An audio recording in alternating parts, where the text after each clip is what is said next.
Good afternoon, students. Today we will discuss the last part of India after independence. That is the last chapter of 8th class history book, India after independence.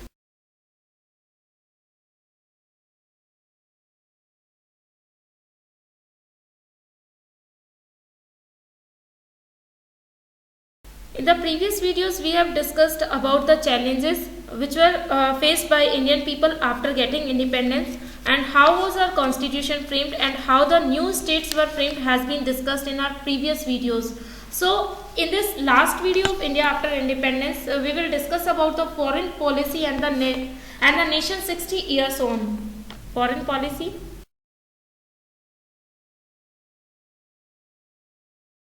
And basically in foreign policy we will discuss about NAM, non-aligned movement,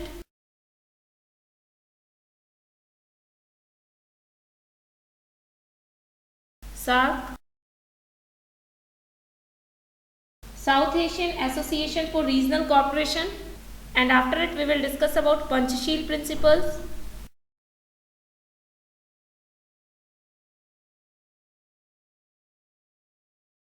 After discussing India's foreign policy, we will have a glance on nation after 60 years.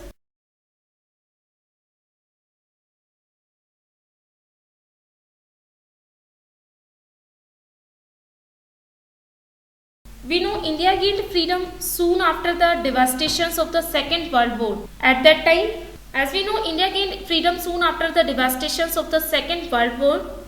At that time, a new international body, the United Nations, formed in 1945, was in its infancy, and the 1950s and 1960s saw the emergence of the Cold War between USA and USSR, with both countries creating military alliances also. At that time, colonial power was also collapsing and many countries were getting independence. Prime Minister Jawaharlal Nehru, who was also the foreign minister of new independent India, developed Free India's foreign policy, and in this context, non-alignment formed the bedrock of the foreign policy of India. Jawaharlal Nehru, not only the Prime Minister of India at that time, he was the Foreign Minister of India also, and he laid the foundation of foreign policy of India. As I have told you earlier, we will see India's foreign policy in context to NAM, SAARC and Panchsheel. So at first we will discuss about NAM. NAM stands for Non-Aligned Movement. It means freedom of action, which is a part of independence, led by statesmen from Egypt, Yugoslavia, Indonesia, Ghana and India. The non-aligned movement urged countries not to join either of the two major alliances, USA and USSR. But this policy of staying away from alliances was not a matter of remaining isolated or neutral. The former means remaining aloof from world affairs, whereas non-aligned countries such as India played an active role in mediating between America and Soviet alliances. They tried to prevent war, and by the 1970s a large number of countries had joined the non-aligned movement. The first NAM summit was held in Belgrade, the capital of the then Yugoslavia and now Serbia, in 1961. Pandit Jawaharlal Nehru, President Tito of Yugoslavia and President Nasser of Egypt were the founding fathers of the NAM. First summit of NAM in Belgrade. It was the capital of Yugoslavia at that time, and at present it is the capital of Serbia.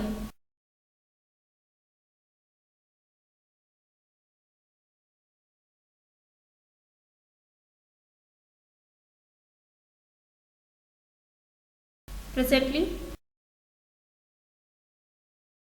the capital of Serbia.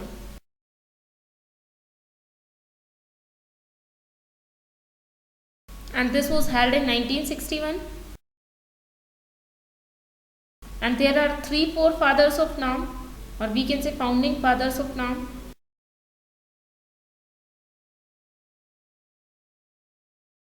Nehru from India, Nasser from Egypt,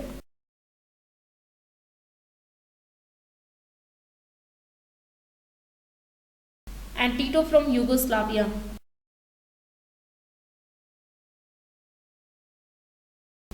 This is the logo of NAM, which is used at the time of summits and which is also used on the flags of NAM. The second is SAARC, and it stands for South Asian Association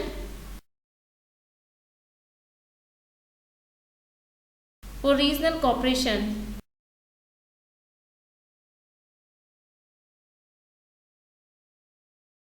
At that time, India was committed to the view that the whole South Asian region should be kept free from the dominance of big world powers.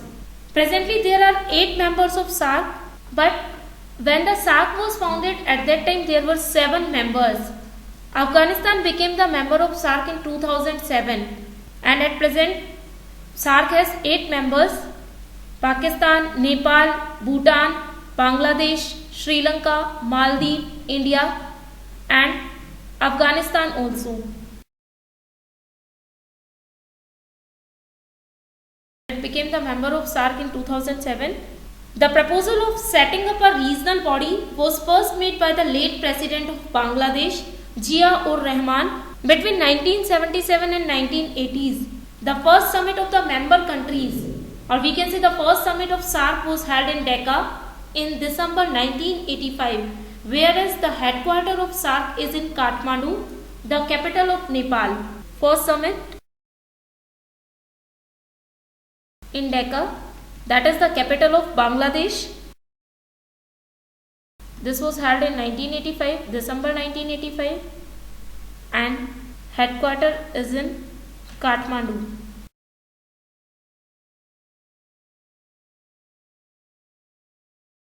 Idea was given by Bangladesh President Zia-ur-Rahman.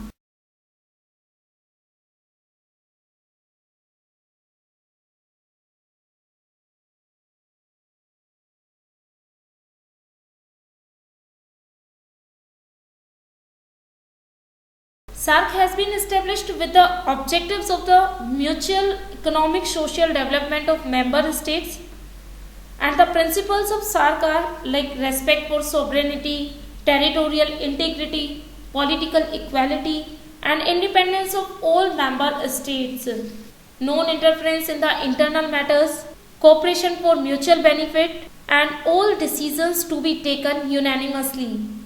So far, the SAARC countries have been able to cooperate in the fields of culture and sports. Also, the SAFE program, which stands for SAARC Audio Visual Exchange, has been organized between countries for cultural exchange, whereas in sports, SAF Games, South Asian Federation Games, are held in each of the member countries in turns.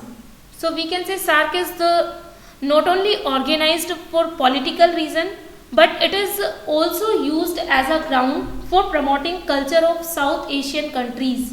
SAFE, that is SAARC Audio Visual Exchange. This program was organized to exchange the culture of South Asian countries, whereas SAF Games, South Asian Federation Games,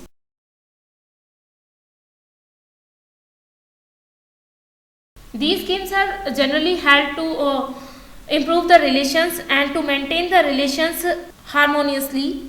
Now we will discuss about the Panchasheel principles, which are considered the basic principles of NAM also, and that was proposed by Pandit Jawaharlal Nehru in 1954.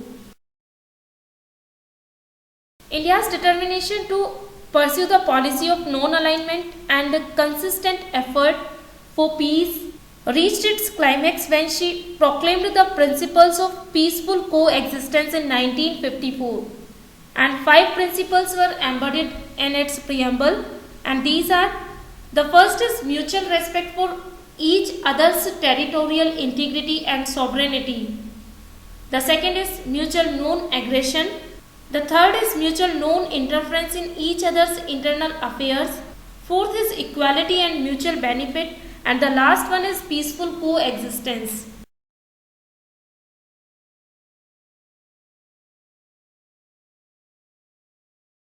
Each other's territorial integrity and sovereignty also. The second is mutual non-aggression.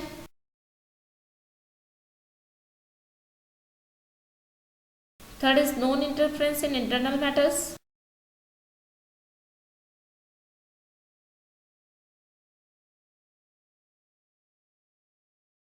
The fourth is equality and mutual benefit.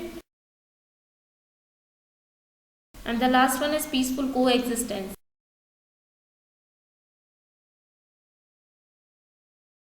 These were the basic characteristics of India's foreign policy. And now we will discuss about what lies ahead before India under the nation's 60 years on. On 15th August 2007, India celebrated 60 years of its independence as a free nation. Under this topic, we will see both positive and negative aspect of these 60 years. At first, we will discuss about positive aspect, and later on we will see negative aspect of these 60 years.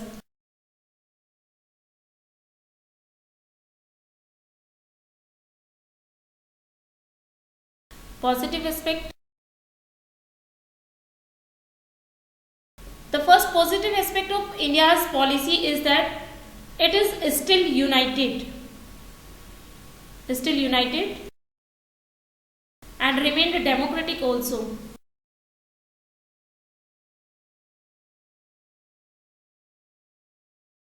Or we can say unity in diversity. The other positive aspect is many general elections are held successfully. And our language policy also. Many foreign observers had felt that India could not survive as a single country, that it would break up into many parts, but India has faced all these challenges successfully and it is still independent and united also. And we are also living in a democratic country. The other positive impact is that in India, more than 15 general elections are held successfully. The present Lok Sabha is our 15th Lok Sabha. That's why we can say we held 15 general elections in India. We have free press and independent judiciary. How can we say we have independent judiciary? Because in government we have three organs. The first is executive, the other one is legislature, and the third one is judiciary. Basically, in the decision making, or we can say when judiciary gives its verdicts, at that time the other two organs of government like legislature and executive cannot interfere, and the decisions which are given by judiciary binding over all the organs of the government and over all the people also. And basically it is true that the judges of the Supreme Court and High Court are appointed by President, but once they are appointed, it is very difficult to remove them from their post. The process which is used to remove the judges from their post is known as impeachment process. And the salaries and allowances are given from Consolidated Fund of India, that cannot be reduced generally. That's why we can say we have independent judiciary in India. We have free press also because we can access to media, and it is the duty and responsibility of media to present a balanced story of any particular issue.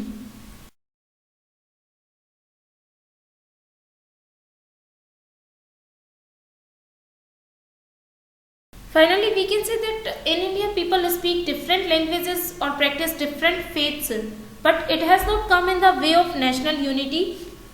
And in fact, we also faced the problem of language in India in 1953, 1956, 1966 also. But the same problem was also faced by Sri Lankan government. But the Sri Lankan government was engulfed in civil war because of wrong decisions related to language policy. On the other hand, We have the same problem of Tamil speaking areas, but our policy related to language was totally different from Sri Lankan government, and we adopted liberal policy in language, and Tamils were also allowed to use their regional language. So at that time people feared that India would be divided into several countries because of different languages, but it didn't happen, and India is still united and a single country also. Now we will see the negative impact of our policies. The first is deep division in society. Clashes between different religious groups.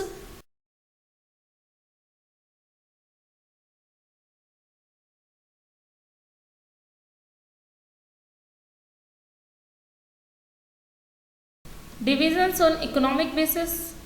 Not implementation of laws properly.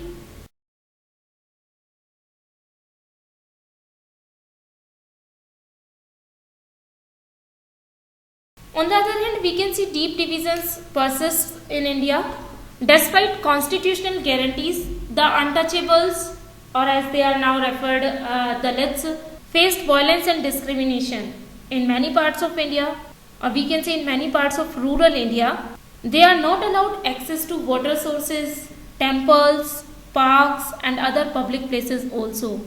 All we remember that B.R. Ambedkar started temple entry movement, and after this temple entry movement, Dalits were allowed to enter in temples. Before this, they were not allowed to enter in temples and public places also. So we can find deep divisions in our society, like on the basis of caste we have untouchables and upper caste also.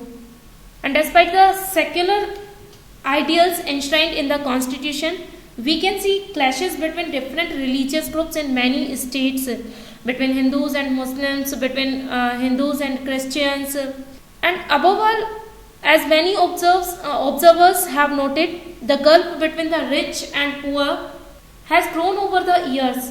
Some parts of India and some groups of Indians have benefited a great deal from economic development. They live in large houses and dine in expensive restaurants, send their children to expensive private schools and take expensive foreign holidays also. At the same time, many others continue to live below the poverty line, housed in urban slums or living in remote villages on lands that yield little. They cannot afford to send their children to school. They cannot afford better medical facilities also. And the last negative impact of our foreign policy, not only our foreign policy, we can say the last negative impact of our policy is not implementation of laws properly. The constitution recognizes equality before the law, but in real life, some Indians are more equal than others, just by the standards. It set itself at independence. The Republic of India has not been a great success, but it has not been a failure either.